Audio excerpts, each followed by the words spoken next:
We're joined now by Don Straszheim, Senior Managing Director and Head of China Research over at ISI Group. Don, good to have you back on Bloomberg. Got to ask you, our Peter Cook said earlier that this is really a get-to-know-you session for both sides. What do you think? Is that what it's all about, or is there something constructive really going to come out of it?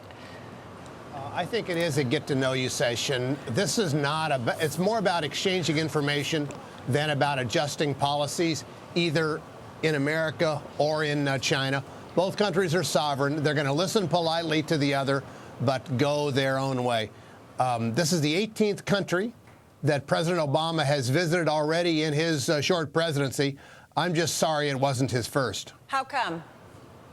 Well, there is no more important bilateral economic relationship in the world than that between America and China.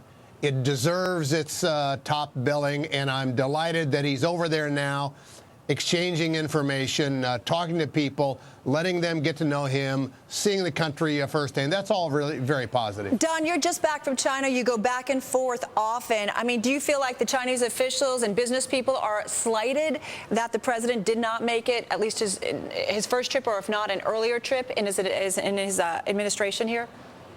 No, I don't think they feel slighted at all. It's just that this is the relationship that needs to have the most attention paid to it, and the president's there now and spending some time, and that's a positive. What about the relationship when it comes to the currency? You actually say that China's not upset at the fall of the dollar, and that certainly goes against what many of us have been reporting and talking about, that how concerned the Chinese are about that depreciating dollar. Well, they have ridden the decline in the dollar down with us to improve their manufacturing competitiveness.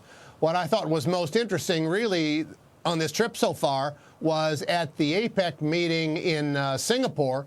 America, in some small way, pushed for kind of a slap at China on the currency, and the APEC countries weren't about to buy it. And that tells you what?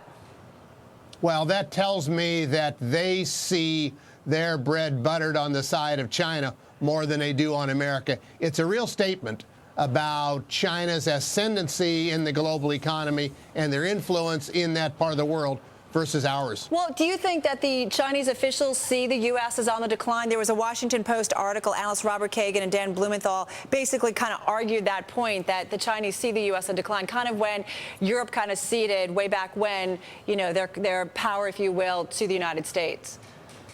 Well, I wouldn't call it a decline, that they see a decline, but I think it's very clear that they don't really have much confidence that Washington knows what it's doing, how to manage the economy in this very difficult period.